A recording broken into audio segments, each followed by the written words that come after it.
बिस्मिल्लाहिर्रहमानिर्रहीम अस्सलाम वालेकुम व्यूवर्स। आज हम यहाँ पे प्रीमियम इंपोर्ट्स अलमास कारवेज रिंग रोड पेशावर पे आए हैं और यहाँ पे आज हम एक अहम मौजू पे बात करने वाले हैं। ज़्यादा भाई लोग पूछते हैं कि हम खुद जो है जापान से गाड़ी इंपोर्ट करना चाहते हैं, उसके तरीक़ेकार क्या है।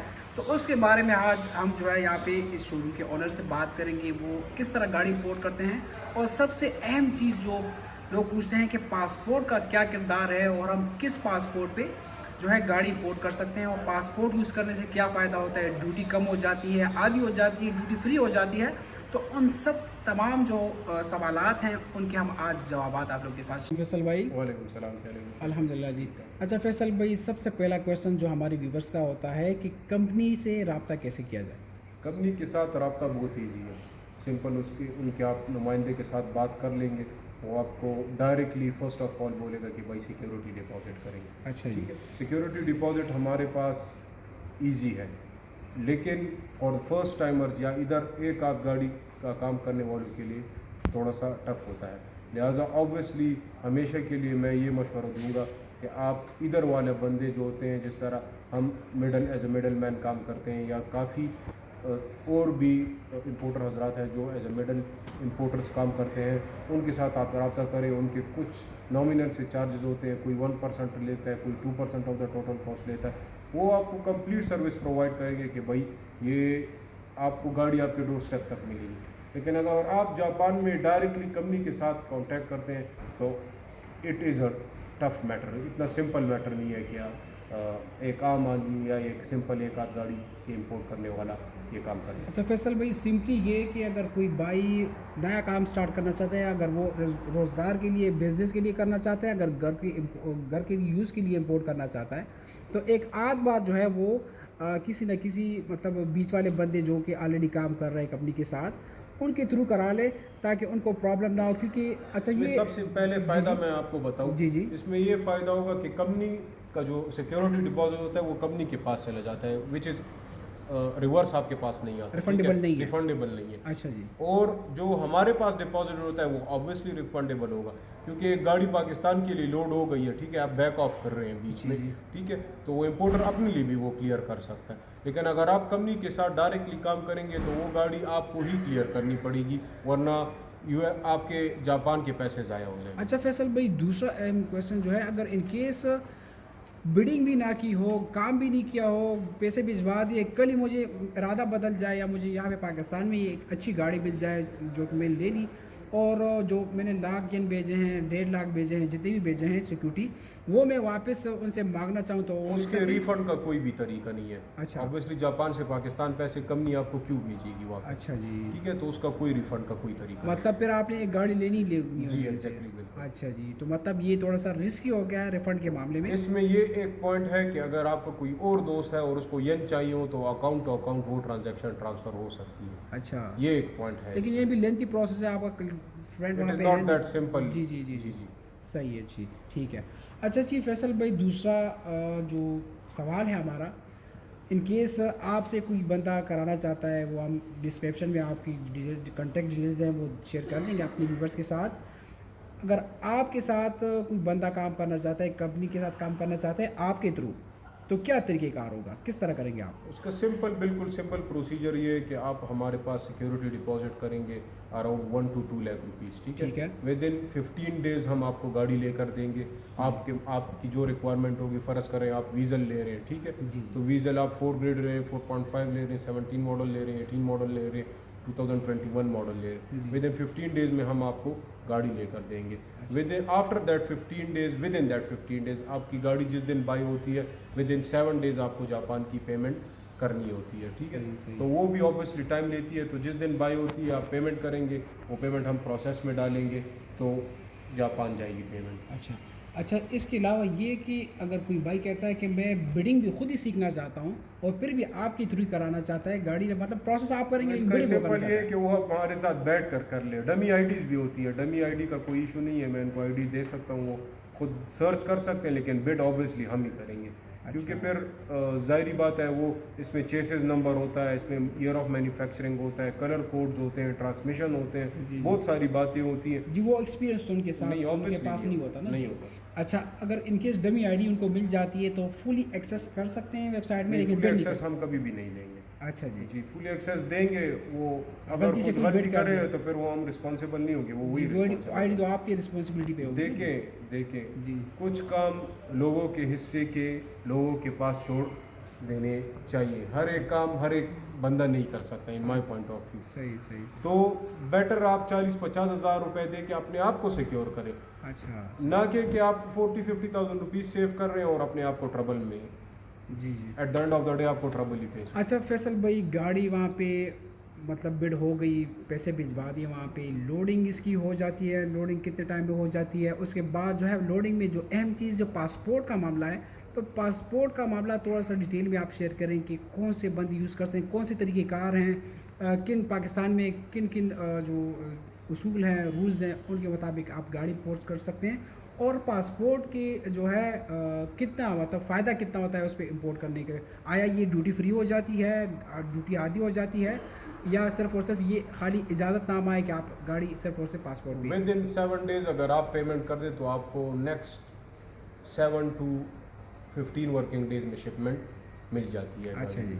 पहले 1 मंथ, कभी कभी 1 मंथ भी लग जाता है। सही। शिपमेंट मिलती है तो आपको बिल ऑफ लैडिंग का ये लोग बता दें कि आपको बिल ऑफ लैडिंग असाइन हो गया, bill of lading number assign हो गया, तो नंबर असाइन होने के साथ आपको कंसाइनी देना होता है। सही। कंसाइनी अब पाकिस्तान में हमारे पास सिर्फ ओवरसीज़ पाकिस्तानी ही इंपोर्ट कर सकते हैं। अच्छा। उसमें हमारे पास 3 स्कीम्स हैं, ठीक है। सही है। Personal baggage, transfer of residency और गिफ्ट स्कीम, ये 3 स्कीम है हमारे पास, सही। ठीक है। तो उस स्कीम्स के ज़रिए इसमें डिफरेंट इंटरवल टाइम्स है हमारे पास। गिफ्ट स्कीम में आपने लास्ट 3 इयर्स में 700 डेज स्पेंड किए हो, उधर भी आपका बैंक अकाउंट हो, इधर भी बैंक अकाउंट हो, तो उधर से इधर आप ट्रांजैक्शन करेंगे bank to bank online.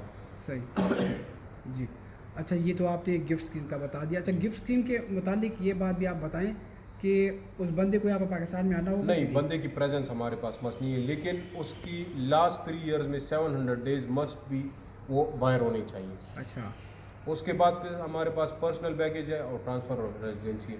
Personal baggage में ये है कि बंदे का यहाँ होने ज़रूरी है, ट्रांसफ़र ऑफ रेजिडेंसी में भी बंदे का यहाँ होना ज़रूरी है। इसमें कुछ बंदे कैंसिल आते हैं, कुछ ये है कि ट्रैवल कर रहे होते जी। हैं, तो ट्रैवल करने के लिए आपको जो पर्सनल बैगेज है या ट्रांसफ़र ऑफ रेजिडेंसी है उसमें 2 इयर्स का वैलिड वीज़ा चाहिए होता है, ठीक जी। है। और लास्ट 6 मंथ्स आपने बाहर गुजारे हो, 6 महीने बाद आप आ रहे हों और आपका 2 साल का वीज़ा वैलिड वीज़ा हो तो आप इंपोर्ट कर सकते हैं, आपका पासपोर्ट यूटिलाइज हो सकता है। अच्छा। फिर इसमें एक और बात है कि बैंक टू बैंक ऑनलाइन, उधर भी आपका डेबिट अकाउंट हो, इधर भी आपका डेबिट अकाउंट हो, सेम नेम से ना? सेम नेम से हो, आपके फादर के नेम से हो, ब्रदर के नेम से हो, सिस्टर के नेम से हो, मदर के नेम से हो, ब्लड रिलेटेड? जी ब्लड रिलेशन, सिबलिंग से हो, वाइफ का अकाउंट हो, या children elder than 18 years of age.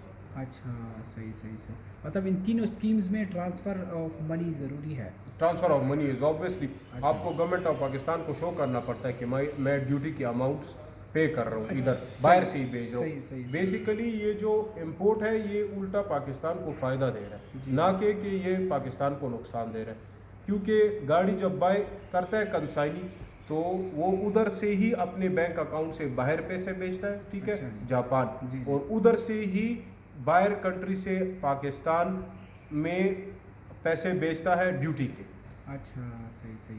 अच्छा फैसल भाई, ये तो आपने बता दिया। सेकंड हाईएस्ट, एक बार मैं आपको सेकंड हाईएस्ट रेवेन्यू पाकिस्तान में कार इंपोर्ट से जनरेट हो रही है। अच्छा। लेकिन अगर आप थ्रू कंसाइनी करें, अगर कम नहीं करें तो वो पाकिस्तान को ऑब्वियसली नुकसान है, क्योंकि पाकिस्तान से पैसे जाते हैं। और ये जो पर्सनल इंपोर्ट है या कंसाइनी के पे इंपोर्ट है तो ये उल्टा पाकिस्तान में पैसे आते हैं। अच्छा अच्छा फैसल भाई, तो आपने बता दिया। अब ये ट्रांसफ़र की जो मनी है कितने पैसे करेंगे, किसी चीज़ के साथ जो है मखसूस है कि आपने कितने पैसे भिजवाने हैं, या किसी गाड़ी के साथ मखसूस है? ये क्या ये भी आप सीसी बता पर दें। डिपेंड करता है, अच्छा। ठीक है। जितनी सीसी गाड़ी होती है और ईयर ऑफ मैन्युफैक्चरिंग उसका जो होता है तो उसके मुताबिक इसकी ड्यूटीज कैलकुलेट होती है। मतलब अगर फ़र्ज़ करें मैंने अल्टो मंगानी है, अभी ये भी बता दें कि हम कौन सी गाड़ियाँ इंपोर्ट कर सकते हैं, कितने हम साल कमर्शियल 5 साल पहले गाड़ी इंपोर्ट कर सकते हैं, कमर्शियल व्हीकल, कमर्शियल और एसयूवीज। इसमें हमारे पास वीज़ल आ गई, इसमें हमारे पास एवरी आ गई, इसमें हमारे पास 7 सीटर आ गई, तो वो 5 साल गाड़ी पहली वाली इंपोर्ट हो सकती है। अच्छा। लेकिन अगर हम सेडान करेंगे या छोटी गाड़ियाँ करेंगे, ठीक है, तो और हमारे पास 3 ईयर्स। अच्छा 3 ईयर्स करंट ईयर को हटा के 3 ईयर्स करते हैं? नहीं नहीं, करंट ईयर होता है मतलब 2022 भी कर सकते हैं, 21 करेंगे, 20 करेंगे, 19 करेंगे जी, 19 19, 20, 21 अभी हम कर अच्छा। सकते हैं, 22 भी कर सकते ठीक हैं। है ठीक है ठीक ठीक है, है। ये छोटी गाड़ी के लिए हाँ, आप बता 19 में मंथ्स काउंट नहीं होते। अच्छा अभी 19 हम टिल दिसंबर 31 वेट कर सकते हैं, सही जब तक हम हमारी कंपनी हमें सर्विस प्रोवाइड कर सकती है लोडिंग की। अच्छा सही। अभी इस तरह भी होता है कि 2019 की गाड़ी 2022 टू 2023 में भी क्लियर होंगी। जी जी, लेकिन वो जो है उसकी लोडिंग जो है दिसंबर 31 एंड तक दिसंबर से जो प्रायर पहले होनी चाहिए उसका बिल डेट। जी। अच्छा जी ठीक है। अच्छा ड्यूटी अगर फ़र्ज़ करें मैं अल्टो मंगा रहा हूँ, उसकी ड्यूटी कितनी है और ड्यूटी ईज़िली हम कहाँ से कैलकुलेट कर सकते हैं? कुछ वेबसाइट्स का भी आपने बताया था। इसमें ड्यूटी सिर्फ ड्यूटी नहीं होती है, इसमें कस्टम ड्यूटी होती है, एक्साइज ड्यूटी होती है, और भी काफ़ी चीज़ें होती हैं, वारफ्रेजेस होते हैं, जी जी स्टोरेज होता है, बहुत सारी चीज़ें होती हैं। जी जी तो इसमें इनिशियल ड्यूटी होती है, सेकंड ड्यूटी होती है। जी। तो एक तो ये चीज़ अंदाज़न कितना आ जाता है आजकल? अब ऑल्टो पे रफली पासपोर्ट के साथ बिल कोई 10,50,000 रुपीज़ आ रहा है। अच्छा 50,000 आ रहा है। अच्छा इसके अलावा मैंने ये क्वेश्चन किया जी कि पासपोर्ट के होने का फ़ायदा क्या है? पैसे कम हो जाते हैं ड्यूटी में या सिर्फ और सिर्फ ये अभी इजाज़त आपके है? पास अगर अपना पासपोर्ट हो, ऑब्वियसली आपको परचेज नहीं करना होता। अभी अगर आप ऑल्टो इंपोर्ट कर रहे हैं अपने लिए, पर्सनल जी, यूज़ के लिए, जी, जी। तो उसके लिए आपको बाहर से ख़रीदना पड़ता है। There is sale purchase agreement in between the consignee and importer या एजेंट, इस तरह आप जी जी तो आपको 2 लाख रुपए का परचेज करना होता है। सही। तो ये आपको अगर मैं खुद डिस्काउंट करता हूँ मिलेगा। तो फिर कितना फ़ायदा होगा? अगर खुद मैं अरेंज करता हूँ पासपोर्ट या अपने किसी रिश्तेदार के थ्रू बाहर मुल्क से? तो ट्रांजैक्शन तो ऑब्वियसली आपको करनी होगी, वो जो चार्जेस आएंगे तो वो आपको पे करने होंगे। तो 2 लाख के बीच में मुझे तकरीबन कितना फ़ायदा आ जाता है अंदाज़न कि अगर मैं खुद करता हूँ? 1 लाख रुपए। 1 लाख रुपए ऑब्वियसली आपको अपने रिश्तेदार को भी तो कुछ देना देना होगा। होगा। जी फ्री जी ऑफ कॉस्ट तो नहीं हो सही। सकता। या अगर फादर मदर ब्रदर सिस्टर इस तरह कोई रिलेशनशिप, ऑब्वियसली वो आपको नहीं चार्ज करेंगे। सिर्फ और ये सिर्फ वो फायदा आपके पास ट्रांजेक्शन के रहेगा। जो चार्जेस जो बैंक के कटते हैं बस सिर्फ और सिर्फ वो जी, मुझे जो है exactly, अच्छा इस्तेमाल होंगे। इसके अलावा पाकिस्तानी ड्यूटी में पासपोर्ट का कुछ किरदार है कि ड्यूटी कम हो सकती है अगर कोई पासपोर्ट पे नहीं करना चाहता? कोई भी रिबेट नहीं है, कोई अच्छा। भी रिबेट नहीं है हमारे पास। अगर आप ये कोई कहता है कि हाइब्रिड पे ऑफ है, ये है वो है, हाँ ये है। अभी अगर 30 लाख रुपए नॉन हाइब्रिड पे ड्यूटी है तो 19 लाख रुपए आपकी हाइब्रिड पे ड्यूटी है, ये है। लेकिन आपको पे वही अमाउंट करनी होती है। अच्छा इस तरह नहीं होता कि कोई रिबेट है आपके पास। मतलब सिर्फ और सिर्फ पासपोर्ट का यूज़ करना आपको परमिशन है गाड़ी इंपोर्ट करने के जी। लिए, मतलब बगैर पासपोर्ट के आप गाड़ी मंगा नहीं नहीं सकते। सर, नहीं सर। इसमें ड्यूटी का कोई लेना देना नहीं है कि ड्यूटी कम हो कोई भी जाएगी पासपोर्ट। रिलेशनशिप नहीं है इनका। अच्छा जी, ये लोगों की बड़ी साइकी ये है कि बास टाइम हमारे यार दोस्त जो है फ़ोन कर लेते हैं कि भाई मेरे पास पासपोर्ट है और गाड़ी मंगानी है तो खाली गाड़ी का ख़र्चा होगा। तो ये बात बिल्कुल गलत है, कंसेप्ट बिल्कुल गलत है। तो काइंडली आप लोग ये ज़हन क्लियर कर लें। अच्छा ये पासपोर्ट के बाद अगर आप कंसाइनी दे देते हो जापान वालों को, बिल कट जाता है, बिल आ जाता है, गाड़ी पहुंच जाती है, उसके बाद ड्यूटी के क्या मामलात होते हैं कराची इसके में? बाद जब गाड़ी अराइव होती है उसके बाद इसकी पीआरसी वेरिफिकेशन के लिए जाती है। अच्छा पीआरसी मुखफ़फ़ है किस चीज़ का? Proceed realisation certificate. अच्छा जी ठीक है ठीक है। जी। पीआरसी इसकी जाती है वेरिफिकेशन के लिए। वेरिफिकेशन के लिए बैंक से जब वापस आती है, जवाब आता है कि ये वेरीफाइड है और बिल्कुल ठीक है, तो उसके बाद कस्टम्स उस पर अपना प्रोसेस करता है। फाइल अप्रूवल होती है प्रॉपर। फाइल अप्रूवल के बाद आपको पीएसआईडी इशू होती है कि आप अपनी ड्यूटी डाल लें। 2 पीएसआईडीज इशू होती है फॉर ड्यूटी 1 एंड ड्यूटी 2। ठीक है। सही। ड्यूटी 1 तब आप पे करेंगे तो आपका प्रोसेस कंप्लीट हो जाएगा। जी। उसके बाद फिर असेसमेंट होती है। असेसमेंट के बाद फिर गेट आउट के लिए जब गाड़ी रहती होती है, वारफ्रेजेस आप पे करते हैं, तो उस टाइम आप ड्यूटी 2 पे करेंगे। अच्छा और ये सर्विस भी आप प्रोवाइड करेंगे जो हमारे A to Z हम कस्टम क्लियरेंस हो गई, पासपोर्ट हो गया, बाइंग हो गई, सब प्रोसेस हम इसका मकसद ये हुआ कि एक बार एक बंदा यहाँ पे कर ले, उसको कम से कम तरीक़ेकार का पता चल जाता है कि भाई किन किन मराहल से बंदा गुजरता है। फिर भी गाड़ी आपको सस्ती ही पड़ेगी अगर आप A to Z प्रोसेस से खुद गुजरते हैं, सिर्फ हमें एज ए मिडल मैन रखते हैं, तो आपको फ़ायदा होगा। बाजार 100%। से शोरूम यहाँ पे जो जी लोकल बिल्कुल। छोटी गाड़ी में कम से कम 1 लाख, बड़ी गाड़ी में 2 लाख, इस तरह आप जी कह दें। और ये कि ये नहीं है आपको कि हर एक गाड़ी में फ़ायदा होता है, ये भी आप माइंड में जी रखें। जी, लेकिन कम से कम गाड़ी आपको अपनी मर्जी की, अपने ग्रेड की, अपनी पसंद की गाड़ी जी, आपको exactly, मिलती है। बिल्कुल। ये बस प्लस पॉइंट है। लोग यहाँ पे ज़्यादातर लोग समझते हैं कि गाड़ी ज़्यादा चली होती है, मीटर जो है रिवर्स किया होता है, बहुत से मामले meter reverse condition of the car, वो बहुत सिंपल तरीका है उसकी वेरिफिकेशन का, वो सर्विस भी हम प्रोवाइड करते हैं। अच्छा जी जी, वेरिफिकेशन जो पाक व्हील्स वाली भी नहीं कर सकते वो भी हम करके दे सकते हैं। इतने कॉन्ट्रैक्ट्स हैं जापान में, नो क्लेम की गाड़ियाँ हो गई, थाऊ की हो गई, मारू की हो गई, अच्छा। हो गई, वो गाड़ियाँ भी हम वेरीफाई करते अच्छा, इसके अलावा यहाँ पे लोकल लोग ज़्यादा डरते हैं कि वाटर डैमेज गाड़ी से, मतलब वो गाड़ी में टचिंग नहीं होती लेकिन मसले आ रहे होते हैं तो बहुत ज़्यादा वाटर डैमेज का जो इशू होता है, लेकिन इस खुद ये अमल गुजरने से कम वो मसला भी नहीं हैं। होता। देखिए मैं आपको एक और बात बता दूँ, वाटर डैमेज हो गई या डैमेज गाड़ी हो गई, अगर आपको वो सस्ती मिल रही है, 5 लाख रुपए सस्ती मिल रही है, 6 लाख, तो जाहिर बात है सस्ती इसलिए मिल रही है कि वो डैमेज है। डैमेज है तो कोई अगर इस पे कॉम्प्रोमाइज़ कर सकता है तो ठीक है। ग्रेडेड गाड़ी के लिए ऑब्वियसली आपको ज़्यादा पेमेंट करनी होगी। चलिए ठीक है, या माइलेज ज़्यादा कम हो उसके लिए भी आपको ज़्यादा और कम पेमेंट करनी सही। अच्छा फैसल भाई, ज़रूरी बात कि टोटल स्पेन कितना लगता है, टाइम कितना लगता है, ड्यूरेशन कितना है कि बाइक से डिलीवरी तक 3 मंथ्स आप मस्ट देंगे। अच्छा, सही प्लस माइनस इसमें हो सकता है। सही।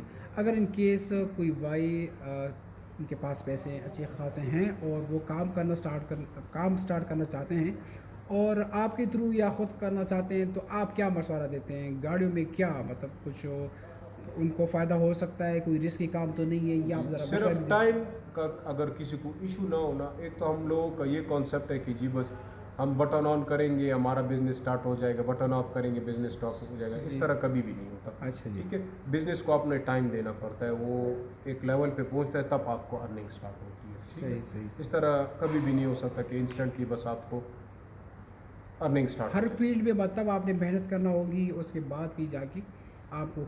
और अगर कोई भाई यहाँ पे एज इन्वेस्टमेंट करना चाहता है आपके साथ और काम स्टार्ट करना चाहता है, मतलब काम करना चाहता है, यहाँ पे गाड़ी लेके आपकी थ्रू गाड़ी मंगा के यहाँ पे शोरूम पे खड़ी करके आप ही बेचते हैं, तो ये सर्विस आप प्रोवाइड कर सकते हैं? आपको अच्छी से अच्छी सर्विस दे के 2% ऑफ द टोटल कॉस्ट हम चार्ज करते हैं। ठीक अच्छा है, जी, सही। इसमें थोड़ी बहुत नेगोशिएशन हो सकती है, लेकिन 2% ऑफ द टोटल कॉस्ट हम चार्ज करते हैं। मतलब गाड़ी लेने से गाड़ी बेचने तक? नहीं, डिलीवरी तक। ठीक है, अच्छा। फिर उसके बाद बिकेगी तो उसके हमारे नॉर्मल जो शोरूम कमीशन चार्जेस होते हैं वो। जी, क्योंकि यहाँ पे सफाई होती है, यहाँ पे स्टाफ होता है, ऑब्वियसली सब कुछ होता है। अच्छा जी, ठीक है। और पाकिस्तान से कहीं से भी आप से बंदा रब्ता कर सकता है, मतलब ये भी आप बता दें, क्योंकि आप तो पेशावर में माशाल्लाह यहाँ पे एक अच्छा सेटअप है आपका, तो इस्लामाबाद से कोई करना चाहते हैं कि इस्लामाबाद करते हैं, कराची से भी करते हैं जी, लाहौर से भी करते हैं, इस्लामाबाद से भी करते हैं जी, लोकल भी हम भी परचेज करते हैं। देखिए इंपोर्टर का कभी भी ये नहीं है कि बस सिर्फ खुद करता है तो उसका फ्लोर, इंपोर्टर और शोरूम ओनर दोनों एक अलग चीज़ें हैं। सही है, ठीक है ना जी। तो showroom being a showroom owner and importer as well जी, हमको मार्केट से भी चीज़ें लेनी पड़ती हैं। सही ठीक है, तो वो भी हम नॉमिनल चार्जेस अपने रखे नहीं, सिर्फ हम शोरूम चार्जेस लेके आपको गाड़ी प्रोवाइड कर सकते हैं कहीं से भी, कराची से, लाहौर से, इस्लामाबाद से भी, और उधर के भी जो कस्टमर है वो हम इधर से भी प्रोवाइड कर सकते हैं अपने शोरूम चार्जेस नॉमिनल। सही, ठीक है। तो चलिए, अच्छी बात हो गई। इंशाल्लाह हमारे व्यूवर्स के साथ कंप्लीट डेटा है हमारे हिसाब से, तो आ गया होगा। अगर इसके अलावा कोई और क्वेश्चंस किसी ने पूछना हो तो बिल्कुल कमेंट सेक्शन में बता सकते हैं। मैं डिस्क्रिप्शन में फैसल भाई का कॉन्टैक्ट नंबर शेयर कर दूंगा। अगर किसी ने रब्ता कर रहा हो, कुछ और पूछना हो तो बिल्कुल बिला झिझक आप पूछ सकते हैं। इंशाल्लाह आपको कंप्लीट जो है तसल्ली बख्श जवाब दिया जाएगा। पहले हमारी इस वीडियो को लाइक भी करें, सब्सक्राइब भी करें। हमें इजाज़त दें। अल्लाह हाफिज़। Thank you so much.